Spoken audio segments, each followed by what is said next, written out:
नमस्कार दोस्तों, स्वागत है आपका हमारे चैनल टेल्स बाय यशु पर। यहाँ पर आपको मिलेंगी रोचक और सस्पेंसफुल कहानियाँ। अगर आपको यहाँ पर हमारी कहानियाँ पसंद आती हैं तो कृपया करके आप हमारी वीडियोस को लाइक करें, इसको अपने दोस्तों को साथ शेयर करें और साथ के साथ अपना कमेंट करना ना भूलें। अगर आप इस चैनल पर नए हैं तो कृपया करके इसे सब्सक्राइब भी करें। आपका ज़्यादा समय न लेते हुए चलो आज की कहानी को शुरू करते हैं। पिछले एपिसोड में हम सबने सुना था कि अभी अनिका और रोहित दोनों ही अभी उस रात के बारे में बातें कर रहे थे जब वहां पर करण गुलेरिया ने रोहित को धक्का दिया था। और उसके बाद अगले दिन जब यहाँ पर रोहित की प्रेयर मीट थी, ये सब उसी के बारे में बातें कर रहे थे। यहाँ पर रोहित की प्रेयर मीट में सभी बड़े से बड़े वीआईपी लोग यहाँ पर आते हैं क्योंकि रोहित खुद एक बिजनेस टाइकून था। इधर अब यहाँ पर स्पेशल डिपार्टमेंट में भी ये लोग रोहित की बॉडी को वहाँ पर एक बॉडी को लेकर आ जाते हैं जिसे वो रोहित की ही बॉडी बता रहे थे। और अब यहाँ पर इंस्पेक्टर अब्बास अब भूमिका से कहते हैं अनिका कैसी है। इस बात पर अब भूमिका कहती है पूछिए मत सर, समझ में ही नहीं आता कि मैं क्या करूं। मैंने कभी भी अनिका को इस तरह से बिखरते हुए नहीं देखा है। अब तक धीरे धीरे सभी मारवा हाउस में इस प्रेयर मीट में शामिल होने के लिए आ जाते हैं। बड़े बड़े नामी लोग यहाँ पर उसकी इसमें आए हुए थे। इधर यहाँ पर रायचंद परिवार से भी पीयूष और योगिता आ जाते हैं। यहाँ पर पीयूष अब योगिता को सीधे सीधे धमकी देता है कि अब उसे यहाँ पर बिल्कुल चुपचाप अच्छे से यहाँ पर शामिल होना है क्योंकि वो यहाँ पर उनके दुख में शामिल होने के लिए आए हैं। और वो साथ के साथ धमकी देते हैं कि उन्हें अनिका से अच्छे से बिहेव करना है। इस बात पर अब योगिता भी कहती है ठीक है मैं समझ गई, अब चलें। इधर उनके अंदर जाते ही इधर मल्होत्रा हाउस से भी गाड़ी वहाँ पर आ जाती है क्योंकि मल्होत्रा फैमिली भी अब तक वहाँ पर पहुँच चुकी थी। तो वहीं उनके पीछे पीछे अब लक्ष्य और उसकी माँ भी यहाँ पर रोहित की प्रेयर मीट में आए हुए थे, जहाँ पर अंजलि मल्होत्रा और स्वाति मल्होत्रा दोनों ही अभी दादी माँ के पास जाती हैं। तो वहीं लक्ष्य और क्रिस ये दोनों ही अभी सनी मारवा के पास चले जाते हैं। तो यहाँ पर अब किशन मल्होत्रा अब धनंजय पीरामल के साथ खड़े हो जाते हैं। इधर श्वेता भूमिका के पास जाकर कहती है भूमिका दी अनिका दी कहाँ पर है। अब श्वेता की इस बात पर अब भूमिका कहती है श्वेता वो तो अपने कमरे में है, उसे अभी इंजेक्शन दिया गया है तो वो सो रही हैं। अब भूमिका की इस बात पर अब श्वेता कहती है मैं बस एक बार उनसे मिलना चाहती हूँ, प्लीज। इस बात पर अब भूमिका कहती है तुम उनके रूम में चली जाओ, देख लो अगर वो उठ जाए तो। यहाँ अब श्वेता भी अब भूमिका से बात करने के बाद अभी अंदर जाने लगती है कि तभी यहाँ पर अब पारासर हाउस की भी गाड़ी मारवा हाउस में आ जाती है। पारासर परिवार से यहाँ पर मिस्टर आदित्य पारासर और उनकी बेटी मुक्ता वो दोनों भी अभी अंदर की तरफ आने लगते हैं। इधर उन्हें देखकर अब सनी जल्दी से दौड़कर उनके पास जाने लगता है कि तभी अब सभी की नज़र अब ऊपर आसमान में उड़ रहे चौपर पर जाती है। तो जैसे ही वो चौपर अब वहाँ पर नीचे की तरफ लैंड होने लगता है, सभी बड़ी आंखें फाड़ कर उसी चौपर को ही देख रहे थे और वो समझने की कोशिश कर रहे थे कि आखिर इस चौपर में अभी कौन आया होगा। जैसे ही वो चौपर यहाँ पर नीचे आया तो सब अब बेसब्री से उसके अंदर बैठे हुए इंसान का इंतजार कर रहे थे कि आखिर कौन हो सकता है इसमें। इधर अब उस चौपर के अंदर से अब सबसे पहले यहाँ पर कमांडर इन चीफ और उनके कुछ बॉडीगार्ड बाहर निकल कर आते हैं। तो इधर उनके बाद बड़ी रानी और उनके साथ कविनालिशा भी उधर रही थी क्योंकि इस चौपर में कविनालिशा पेरिस से यहाँ पर आई थी। इधर धनंजय पीरामल ने अब्दुल को अभी इशारे से कहा कि वो यहाँ पर राजमहल से आए हुए लोगों को उन्हें लेकर अंदर की तरफ आए। धनंजय पीरामल की इस बात को समझकर अब अब्दुल भी हाँ में अपना सिर हिलाता है और अब वो अपने साथ यहाँ पर परशुराम को भी साथ में लेकर जाता है ताकि वो दोनों ही यहाँ पर कविनालिशा को अंदर लेकर चले आए। और इधर वहाँ जाने के बाद वो अब उनके सामने जाकर कहते हैं हर हाइनेस दिस वे प्लीज। ये कहते हुए ही अब्दुल और परशुराम अब कविनालिशा और बड़ी रानी को इनको मारवा हाउस के अंदर लेकर आने लगते हैं।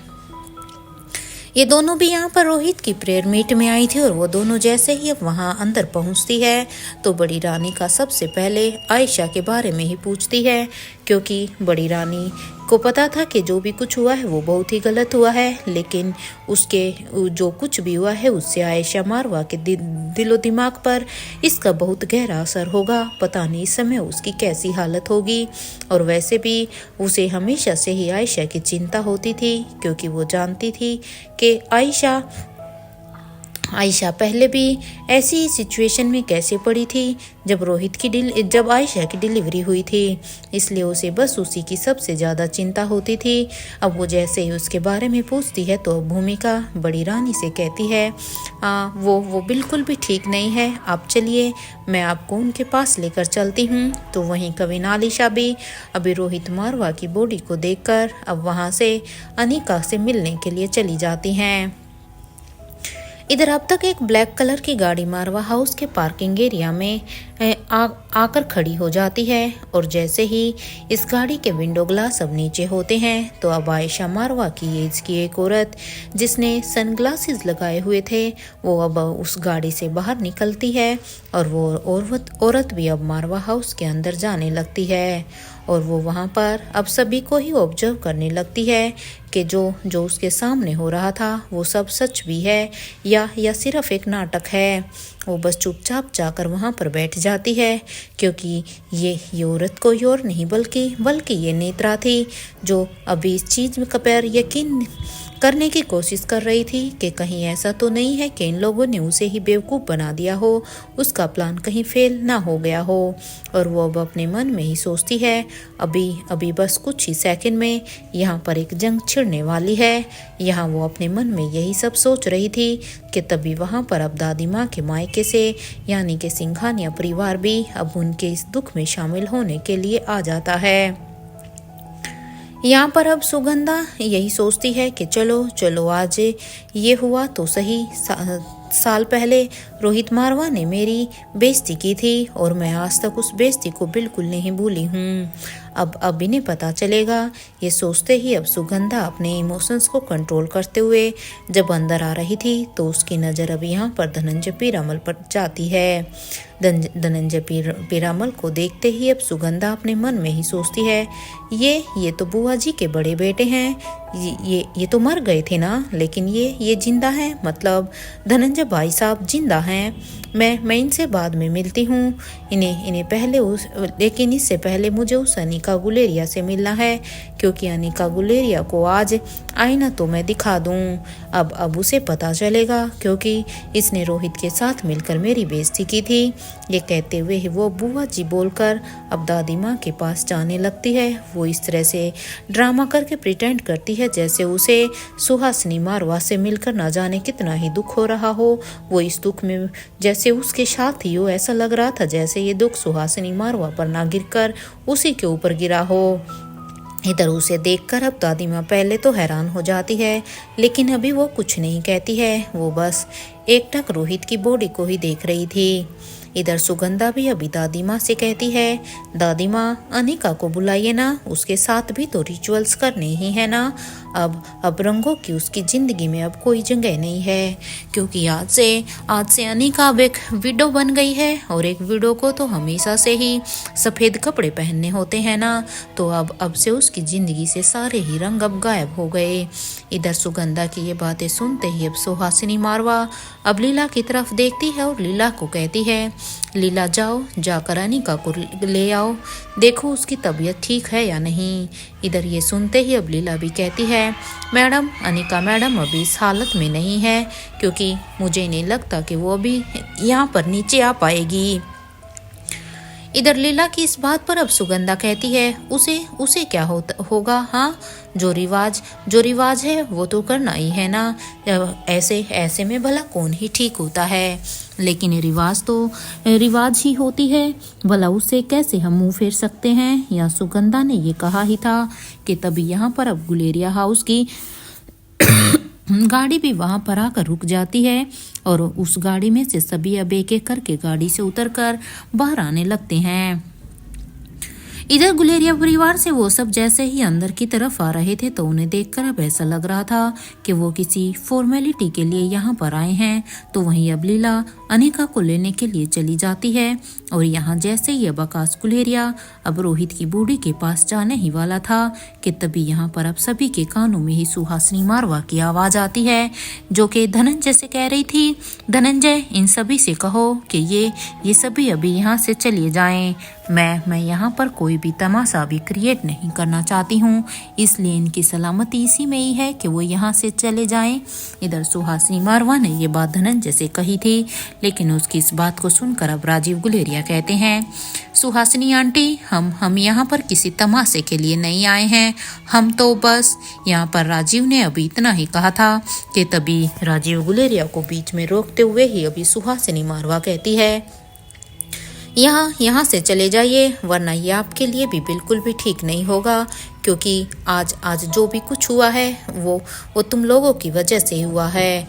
वहाँ पर अब तक तीनों ही बच्चे भी, आर्यन, रिया और अलेक्जेंडर, ये भी वहीं पर आ जाते हैं।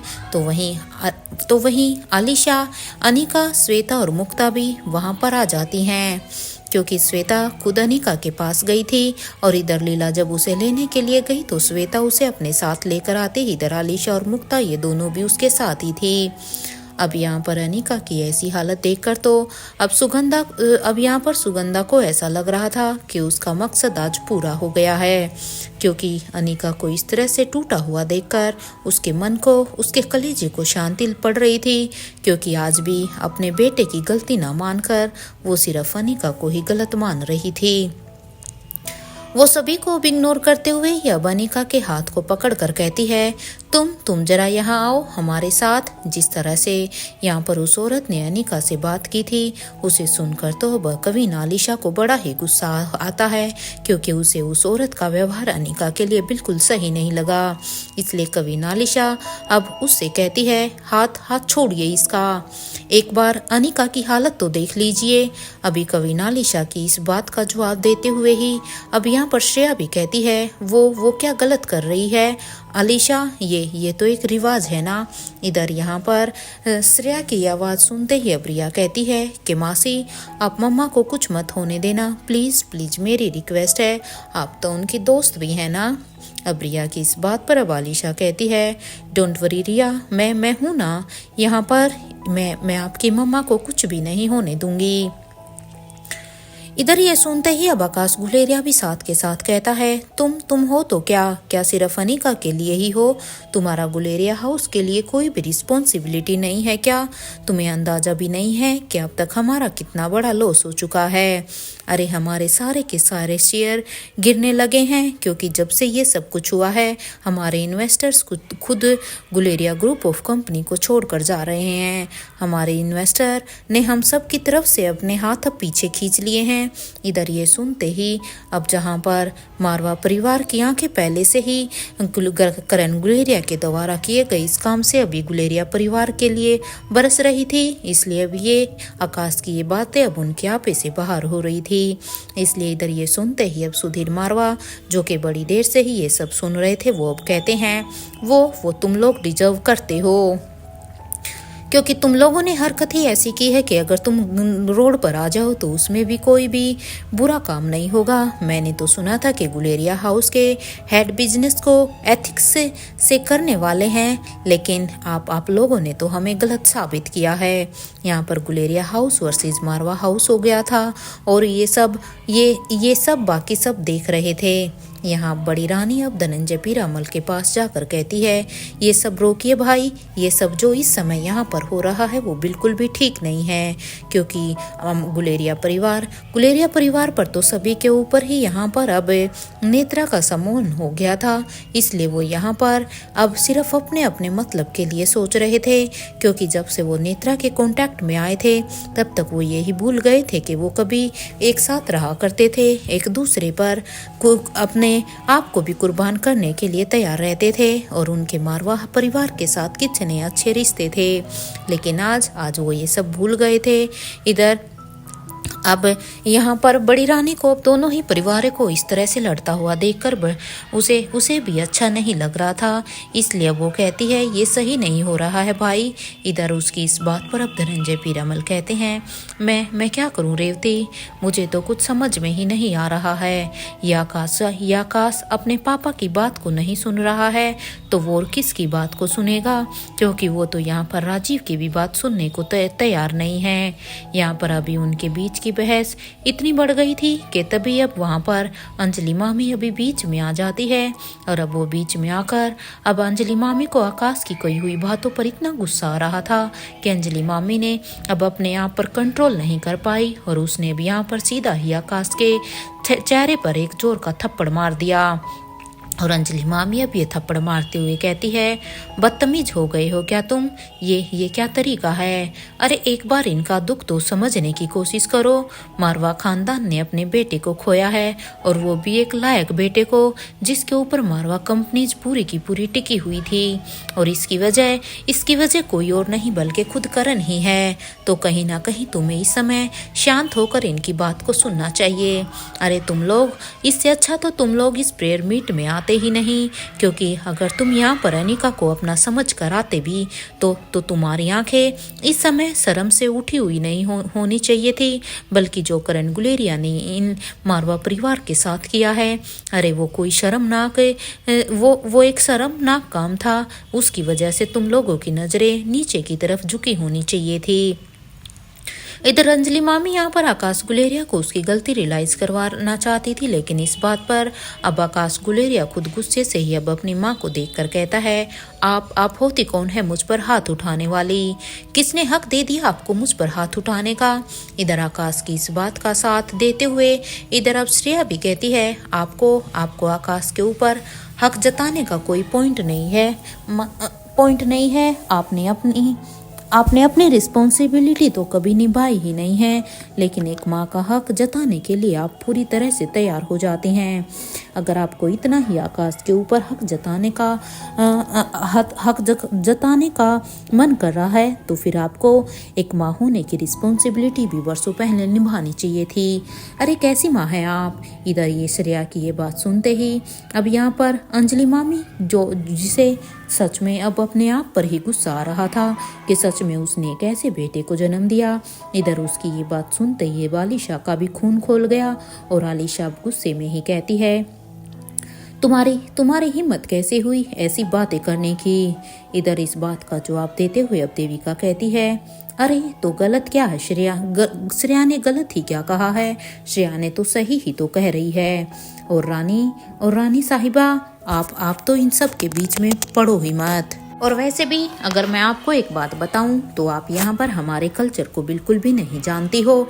आपकी परवरिश तो पेरिस में ही हुई है, आप वहीं पर ही उन्हीं के पेरिस के कल्चर से ही पली बड़ी हैं, इसलिए आपको हमारे इंडिया के कल्चर के बारे में कुछ भी नहीं पता है।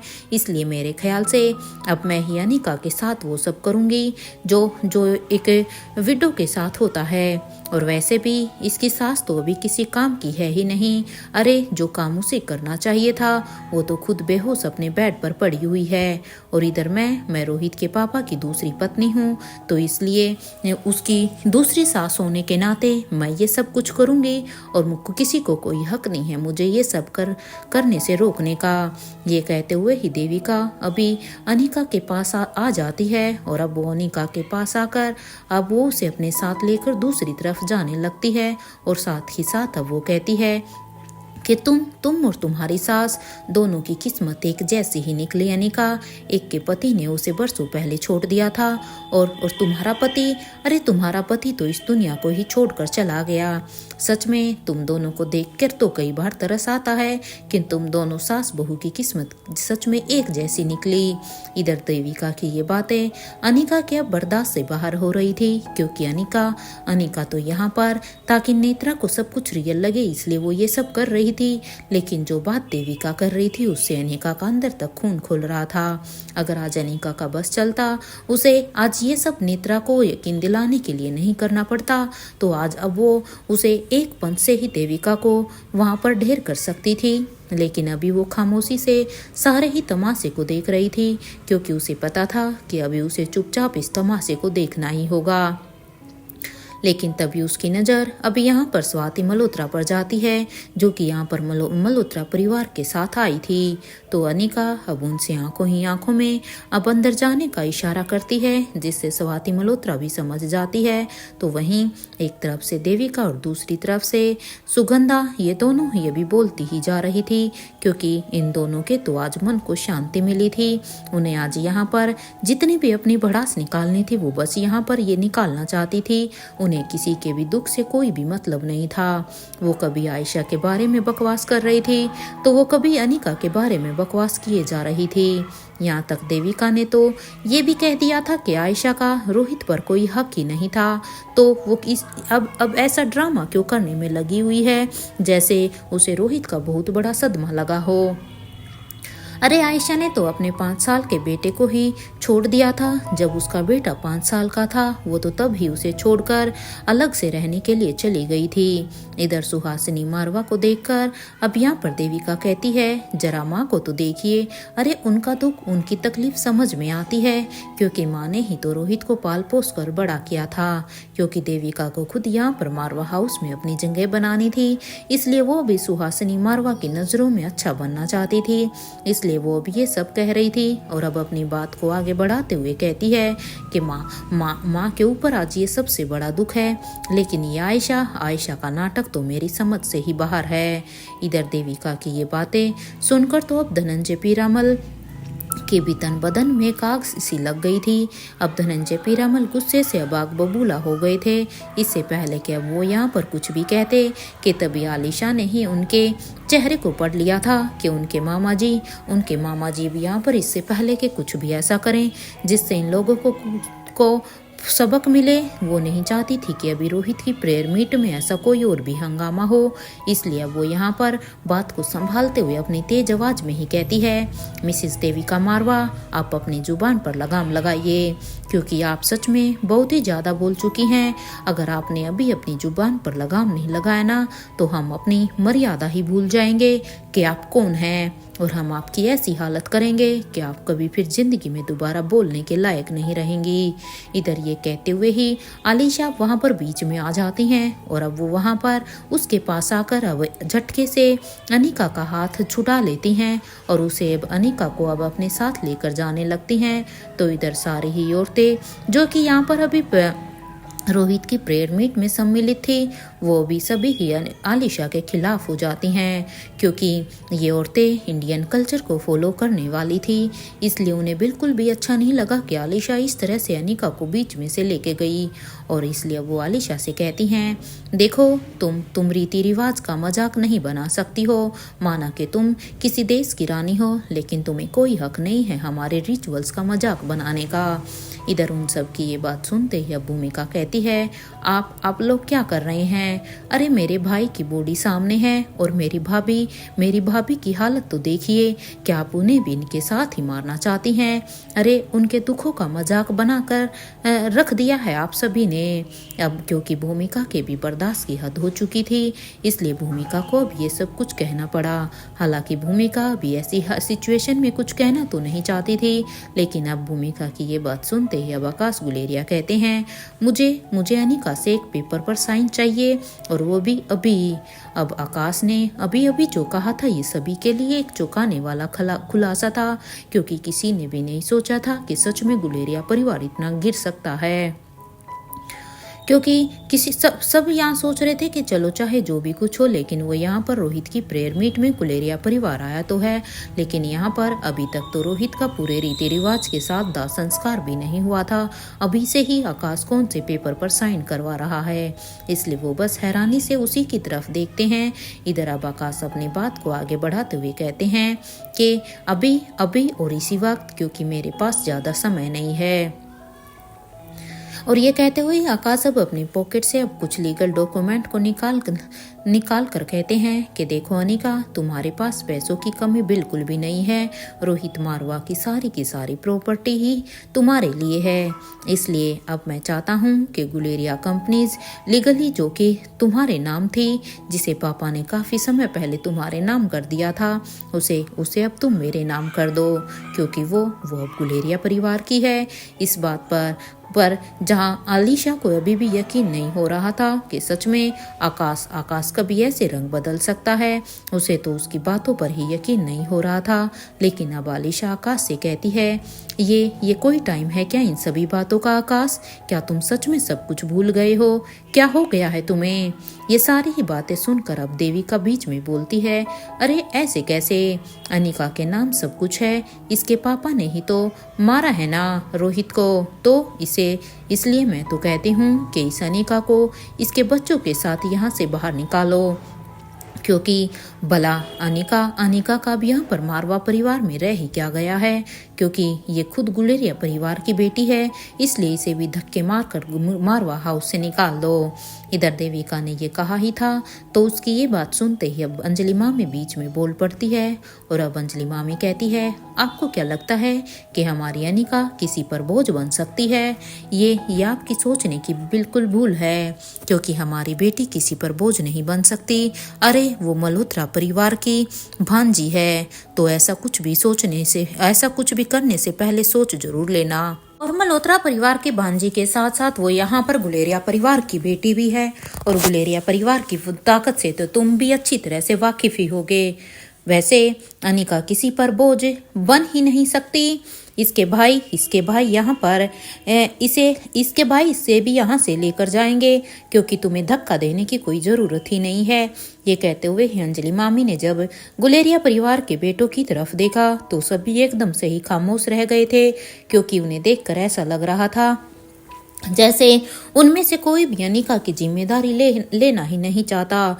इसलिए अंजलि मामी अब आकाश गुलेरिया के पास जाती है, और आकाश गुलेरिया के पास जाकर कहती है, आकाश तुम अपनी बहन की जिम्मेदारी लोगे ना?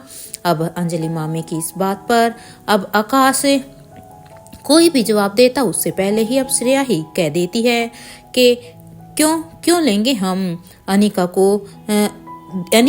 को देखभाल की जरूरत है, और वैसे भी अभी कंपनी में बहुत बड़ा नुकसान हुआ है, इसलिए हम अनिका की जिम्मेदारी नहीं ले सकते हैं। श्रेया ने यहाँ पर सबके सामने ही आकाश की तरफ से ये घोषणा कर दी थी। इधर ये सुनते ही अब आलिशा, जिसकी गुस्से में अब अपनी मुठ्ठियां बंद हो गई थी, लेकिन अब वो कहती है, हम आपके पति को प्रोजेक्ट में इन्वेस्टमेंट करेंगे, अब आपका हर आग अलपना बंद कर दो, क्योंकि अगर गुलेरिया कंपनी में कोई घाटा हुआ है तो ठीक है, उसमें हम तुम्हारी हेल्प करेंगे जिससे तुम उस घाटे से उबर सको, लेकिन अनिका की जिम्मेदारी तुम्हें लेनी होगी। अब सभी से तो हम गुलेरिया हाउस चलकर ही बात करेंगे, क्योंकि यहाँ पर अब मैं आप लोगों से और बात नहीं करना चाहूंगी। इधर आलिशा की ये बात जैसे ही सुहासिनी मारवा के कानों में गई तो वो धनंजय पीरामल से कहती है, देख रहे हो तुम इस लड़की की हरकत, इसे हमारे साथ खड़ा होना चाहिए, लेकिन ये कितनी बेशरम है। अरे ये तो उन्हीं लोगों के साथ खड़ी है जिन लोगों की वजह से आज मेरा बच्चा नहीं रहा। ये तो अभी भी इन्हीं की कंपनी में ही इन्वेस्ट करने की बात कर रही है। अब सुहासिनी मारवा की इस बात का जवाब देते हुए अब इधर अब राजलक्ष्मी कहती है कि हमने ऐसा कुछ भी नहीं किया है आंटी जी, और जिसने ये सब किया है वो अपनी सजा काट ही रहे हैं। तो आप ये हमें मत क्यों कहिए।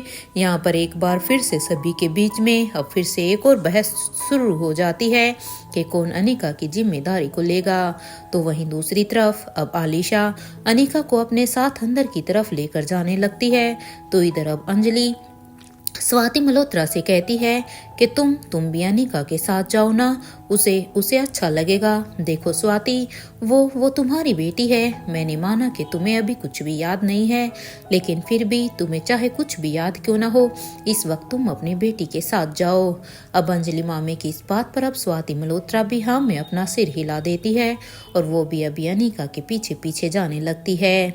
जैसे ही वो सभी अभी अंदर जाने ही वाले थे कि तभी अब तेज आवाज में अब आकाश गुलेरिया कहता है, आलिशा क्लियर करके जाओ कि अनिका की जिम्मेदारी कौन लेगा, क्योंकि यहाँ पर अभी इस बात को अधूरे में छोड़ दिया है। कहीं बाद में फिर कोई इस टॉपिक को ना उठाओ। क्या तुम लोगी? बड़ी बड़ी बातें तो तुमने कर दी है, लेकिन तुम बताओ क्या तुम उसकी जिम्मेदारी लोगी? तुमने इससे पहले की इस बात का जवाब अब आलिशा देती कि तभी सभी के ही कानों में भी एक जोरदार आवाज आती है कि अनिका की जिम्मेदारी मैं लूंगी, और साथ के साथ उसके तीनों बच्चों की भी, क्योंकि जब मैं अनिका की जिम्मेदारी लूंगी तो मैं उसके बच्चों की भी साथ के साथ लूंगी। मैं उसके बच्चों को भी यहाँ एक पल के लिए भी नहीं छोड़ने वाली। जैसे ही ये आवाज अब सभी के कानों में गई तो सभी जब उस दिशा की तरफ देखने लगते हैं तो ये आवाज किसी और की नहीं बल्कि ये आवाज रेखा मौसी की थी, जो कि अपने तेज कदमों से अंदर की तरफ आ रही थी। क्योंकि यहाँ पर हो रहे तमाशे को यहाँ पर रेखा मौसी ने बड़े ही ध्यान से सुना था और वो बस यही सोच रही थी कि सच में अगर अपने ऐसे होते हैं तो इससे अच्छा तो मैं ही हूँ कि मेरे खुद के ऐसे अपने हैं ही नहीं। और अब वो सभी के सामने अब वो आकर खड़ी होकर कहती है, अगर कोई है जो रोहित मारवा की गैर मौजूदगी में उसकी पत्नी और बच्चों का ख्याल रख सकता है तो वो मैं ही हूँ। क्योंकि आप सबको तो मैं देख चुकी हूँ। एक तरफ मारवा परिवार से अब इनको निकाला जा रहा है तो वहीं गुलेरिया परिवार इसकी जिम्मेदारी लेने के लिए तैयार नहीं है। अपनी बड़ी मौसी को वहां देखकर अब बच्चे एकदम से ही दौड़कर उनके पास जाकर उन्हें हक करते हैं, क्योंकि बच्चे तो यहाँ पर हो रहे सारे के सारे तमाशे को बड़े ही ध्यान से सुन रहे थे। उन्हें अपनी मम्मा की इस हालत पर दया भी आ रही थी और वो कुछ समझ भी नहीं पा रहे थे कि सच में एक ही पल में उनका सब कुछ कैसे खत्म हो सकता है। तो यहाँ रेखा मौसी भी अब तीनों ही बच्चों के उनके पास आने के बाद अब उन बच्चों से प्यार करती है और उनके तीनों के ही सिर पर अब अपना हाथ रखते हुए तीनों ही बच्चों से कहती है, तुम बिल्कुल भी तीनों के तीनों चिंता मत करना, मैं हूं ना। इधर अब बच्चों से प्यार करने के बाद अब रेखा मौसी अब अनिका के पास जाकर उसके सिर पर भी अपना हाथ रख कर कहती है, सब ठीक हो जाएगा अनिका, तेरी मौसी आ गई है ना, इसलिए बिल्कुल भी चिंता मत करना। जब तक मैं हूं तब तक तुम्हें घबराने की जरूरत नहीं है। इधर रेखा मौसी की इस बात पर अब देविका, जो कि जब उसे पता चला कि अब यहाँ पर ये अनिका की मौसी से लेने वाली है तो वो तो अंदर तक जल भुन गई थी। इसलिए वो देविका फिर से कहती है, लगता है कि गुलेरिया परिवार को रानी साहिबा के पैसे भी कम पड़ गए हैं जो ये जिम्मेदारी लेने से मना कर रहे हैं। ये कहते हुए ही वो जोर जोर से हंसने लगती है। तो वहीं सभी अब हंस रहे थे गुलेरिया परिवार के ऊपर। इधर ये सब देखकर राजीव गुलेरिया, जिससे ये अपने गुलेरिया परिवार का मजाक बनते हुए देखा नहीं जा रहा था, अब वो बड़ी ही हिम्मत करके कहते हैं, मेरे ख्याल से अब हमें यहाँ से चलना चाहिए क्योंकि यहाँ पर जो होना था वो हो चुका है। ये सुनते ही अब आकाश गुलेरिया भी कहता है, नहीं मैं तो अभी नहीं जाऊँगा, पहले मुझे इन पेपर पर अनिका के साइन चाहिए, बिना साइन के तो मैं यहाँ से नहीं जाऊँगा क्योंकि अब मुझे मेरा हक चाहिए। इधर ये सुनते ही अब इससे पहले कि राजीव आकाश को कुछ भी कहता तभी अब देविका बीच में ही बोल पड़ती है और कहती है, फिर तो एक पेपर मारवा हाउस में भी बनेगा जिसमें लिखा होगा कि अनिका गुलेरिया और इसके बच्चों को यहाँ पर कोई हक ही नहीं है किसी भी प्रॉपर्टी में, किसी भी चीज में। और हाँ, वो आयशा मारवा को भी लेकर जाओ क्योंकि जब उसका बेटा, उसकी बहू और उनके बच्चे ही यहाँ पर नहीं रहेंगे तो फिर आयशा का भी यहाँ पर कोई काम ही नहीं है। अरे उस बोझ को हम और नहीं ढो सकते हैं क्योंकि वो हमारे लिए एक बोझ ही है। यहाँ पर अब देविका अपनी बोलने की लिमिट ही भूल गई थी। अब उसे इतना बोलते हुए देखकर ये सुनते ही अब धनंजय पीरामल का खून खोल जाता है और अब एकदम से धनंजय पीरामल के चिल्लाने की आवाज आती है। वो धनंजय पीरामल अब चिल्लाते हुए कहते हैं, तुम अपनी हद से आगे बढ़ रही हो देविका। अब चुप हो जाओ। और वैसे भी तुम यहाँ पर बोझ हो, आयशा नहीं, क्योंकि मारवा परिवार में बोझ बनकर तुम रह रही हो, जिसका यहाँ पर कोई काम ही नहीं है। इसलिए तुम्हें कोई हक नहीं है आयशा के बारे में कुछ भी कहने का। यहाँ पर सभी अब एक दूसरे के साथ अपनी ही बातें कर रहे थे। कोई किसी के साथ लड़ रहा था तो कोई किसी के साथ, कोई किसी टॉपिक पर बोल रहा था तो कोई किसी पर। यहाँ पर जो लोग जो अभी अपने होशो आवास में थे, जिन पर अभी यहाँ पर नेत्रा के सम्मोहन का असर नहीं था, वो भी यहाँ पर हो रही सारी ही चीज़ों को समझ रहे थे। लेकिन अब यहाँ पर इतने सारे बेवकूफ़ लोगों के बीच में वो भी बेचारे क्या ही कर सकते थे। तभी यहाँ पर अब सभी के कानों में एक भारी सी आवाज़ आती है, जो कि कहते हैं कि अगर आप में से कोई शांत नहीं हुआ ना, तो आने वाले कुछ घंटे में ना मारवा ग्रुप ऑफ कंपनीज बचेगी और ना ही गुलेरिया ग्रुप ऑफ कंपनीज, क्योंकि दोनों का नामो निशान इस दुनिया से ही मिटा दिया जाएगा। जैसे ही सभी के ही कानों में अब ये एक दमदार सी आवाज आती है, तो सभी अब उस दिशा की तरफ देखते हैं कि आखिर ऐसा कौन है जो कि दोनों ग्रुप्स की कंपनियों को तबाह करने की हिम्मत रखता है। इसलिए जब वो उस दिशा में देखते हैं तो सामने वाले शख्स को देखकर तो अब सभी की आंखें फटी की फटी रह गई थी। और अब जैसे ही बच्चों ने उस तरफ देखा तो वो कभी सामने देख रहे थे तो कभी एक दूसरे को, क्योंकि वहां पर पैराशूट पर थोड़ा सा ऊपर किंग थे। वहां पर वो पैराशूट से उड़ते हुए आए थे। इधर किंग को देखकर तो अब आलिशा और बड़ी रानी दोनों ही अब एक दूसरे को ही देखने लगती हैं, क्योंकि आज इतने सालों बाद उन्हें कि यहाँ पर किंग नजर आए थे। तो वहीं अब रेखा मूर्ति भी अब हैरान थी। और यहाँ भूमिका के चेहरे पर तो एक स्माइल आ जाती है। तो वहीं अब रिया के मुंह से रिया के मुंह से अभी इतना ही निकला था कि तभी उसके दोनों ही भाइयों ने एकदम से ही उसके हाथ को जोर से दबा दिया। उन दोनों ने ही रिया को इससे आगे का पूरा वर्ड बोलने से पहले ही रोक दिया, ताकि किसी को भी रिया की आवाज़ सुने ना। इधर तीनों ही बच्चे कभी अपने पापा की आंखों में देख रहे थे तो कभी अपनी मम्मा को, क्योंकि तीनों के तीनों बच्चे यहाँ पर किंग को देखकर हैरान भी थे, लेकिन साथ के साथ उनके चेहरे पर एक हंसी भी थी, जो कि उन्हें अपने पापा की मौत के बारे में जानकर उनकी जो हंसी गायब हो गई थी, अब वो बरकरार उनके चेहरे पर थी।